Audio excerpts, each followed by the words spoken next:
بسم اللہ الرحمن الرحیم۔ صحیح بخاری کتاب الغسل، باب نمبر 9۔ کیا جنبی اپنے ہاتھ دھونے سے پہلے انہیں برتن میں ڈال سکتا ہے جبکہ جنابت کے علاوہ اس کے ہاتھ پر کوئی گندگی نہ ہو؟ حضرت ابن عمر رضی اللہ تعالیٰ عنہ اور حضرت براء بن عازب رضی اللہ تعالیٰ عنہ نے اپنے ہاتھ دھونے سے پہلے انہیں غسل کے پانی میں ڈالا تھا، پھر اس سے وضو کیا تھا۔ حضرت عبداللہ بن عمر رضی اللہ تعالیٰ عنہ اور حضرت ابن عباس رضی اللہ تعالیٰ عنہ ان چینٹوں میں کوئی مذائقہ خیال نہیں کرتے تھے جو غسل میں جنابت سے اٹھتی ہیں۔ حدیث نمبر 261۔ حضرت عائشہ رضی اللہ تعالیٰ عنہ سے روایت ہے، انہوں نے فرمایا کہ میں اور نبی صلی اللہ علیہ وسلم ایک ہی برتن سے غسل کرتے تھے جس میں ہمارے ہاتھ ایک دوسرے سے آگے پیچھے پڑتے تھے۔ حدیث نمبر 262۔ حضرت عائشہ رضی اللہ تعالیٰ عنہ سے روایت ہے کہ رسول اللہ صلی اللہ علیہ وسلم جب غسل جنابت فرماتے تو پہلے اپنا ہاتھ دھوتے تھے۔ حدیث نمبر 263۔ حضرت عائشہ رضی اللہ تعالیٰ عنہ سے روایت ہے، وہ فرماتی ہیں کہ میں اور نبی صلی اللہ علیہ وسلم ایک ہی برتن میں غسل جنابت کرتے تھے۔ عبد الرحمن بن قاسم نے اپنے والد قاسم بن محمد ابی بکر کے واسطے سے بھی حضرت عائشہ رضی اللہ تعالیٰ عنہ سے اسی طرح روایت کی ہے۔ حدیث نمبر 264۔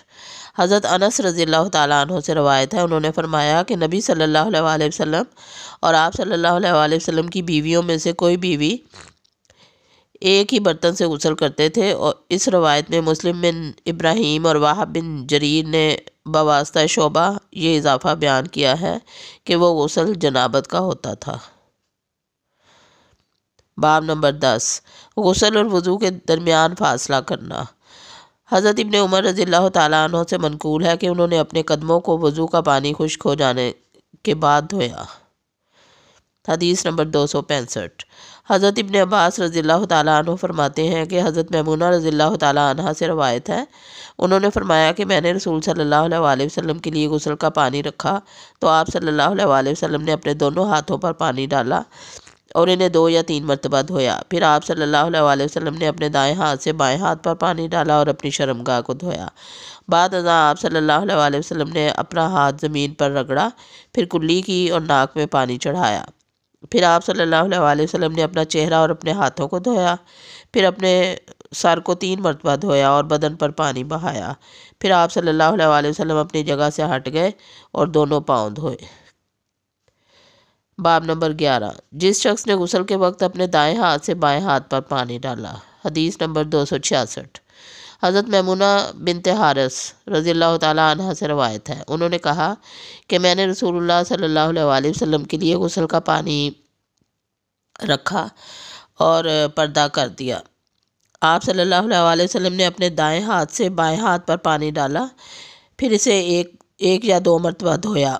حضرت سلمان اعمش کہتے ہیں کہ مجھے یاد نہیں سالم نے تیسری مرتبہ کا ذکر کیا یا نہیں۔ پھر آپ صلی اللہ علیہ وسلم نے اپنے دائیں ہاتھ سے بائیں ہاتھ پر پانی ڈالا اور اپنی شرمگاہ کو دھویا، پھر زمین یا دیوار سے اپنا ہاتھ رگڑا، پھر آپ صلی اللہ علیہ وسلم نے کلی کی اور ناک میں پانی چڑھایا اور اپنے چہرہ مبارک اور ہاتھوں کو دھویا اور سر کو دھویا، پھر بدن پر پانی بہایا، اس کے بعد ایک طرف ہٹ کر اپنے دونوں پاؤں دھوئے۔ بعد ازاں میں نے ایک کپڑا دیا، لیکن آپ صلی اللہ علیہ وسلم نے اپنے ہاتھ سے اس طرح اشارہ فرمایا اور اس کے لینے کا ارادہ نہیں فرمایا۔ باب نمبر 12۔ ایک دفعہ جماع کے بعد دوبارہ ہم بستر ہونا اور ایک ہی غسل سے تمام بیویوں کے پاس جانا۔ حدیث نمبر 267۔ حضرت ابراہیم بن محمد بن منتشر سے روایت ہے کہ وہ اپنے والد محمد بن منتشر سے بیان کرتے ہیں، انہوں نے کہا میں نے حضرت عائشہ رضی اللہ تعالیٰ عنہ کے سامنے اس غسل احرام میں استعمال خوشبو کا ذکر کیا تو انہوں نے فرمایا کہ اللہ تعالیٰ ابو عبد الرحمن ابن عمر پر رحم فرمائے، انہیں غلط فہمی ہوئی۔ میں نے رسول صلی اللہ علیہ وسلم کو خوشبو لگائی، پھر آپ صلی اللہ علیہ وسلم اپنی تمام ازواج مطہرات کے پاس گئے اور صبح کو احرام اس حالت میں باندھا کہ خوشبو سے آپ صلی اللہ علیہ وسلم کا جسم مبارک مہک رہا تھا۔ حدیث نمبر 268۔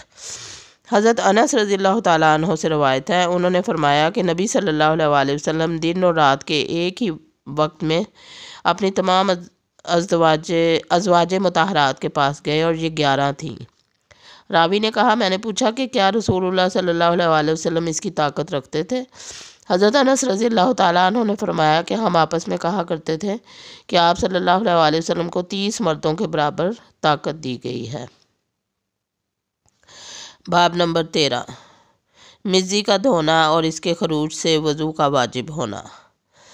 حدیث نمبر 269، حضرت علی رضی اللہ تعالیٰ عنہ سے روایت ہے، انہوں نے فرمایا کہ مجھے مزی بکثرت آتی تھی، چونکہ میرے گھر میں نبی صلی اللہ علیہ وسلم کی صاحبزادی تھی، اس لیے میں نے ایک شخص سے کہا کہ وہ آپ صلی اللہ علیہ وسلم سے اس کے متعلق سوال کرے۔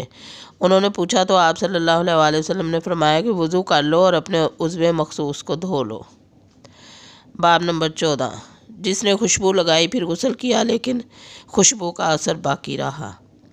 حدیث نمبر 270، حضرت ابراہیم بن محمد بن منتشر رضی اللہ تعالیٰ عنہ سے روایت ہے، وہ اپنے والد محمد بن منتشر سے بیان کرتے ہیں، انہوں نے کہا میں نے حضرت عائشہ رضی اللہ تعالیٰ عنہ سے پوچھا اور ان سے حضرت ابن عمر رضی اللہ تعالیٰ عنہ کے اس قول کا بھی ذکر کیا کہ میں یہ بات گوارا نہیں کرتا کہ احرام باندھوں اور خوشبو میرے جسم سے مہک رہی ہو۔ اس پر حضرت عائشہ رضی اللہ تعالیٰ عنہ نے فرمایا میں نے خود رسول اللہ صلی اللہ علیہ وسلم کو خوشبو لگائی، پھر آپ صلی اللہ علیہ وسلم اپنی تمام ازواج کے پاس گئے اور اس کے بعد احرام باندھا۔ وما علینا الا البلاغ۔ اللہ حافظ۔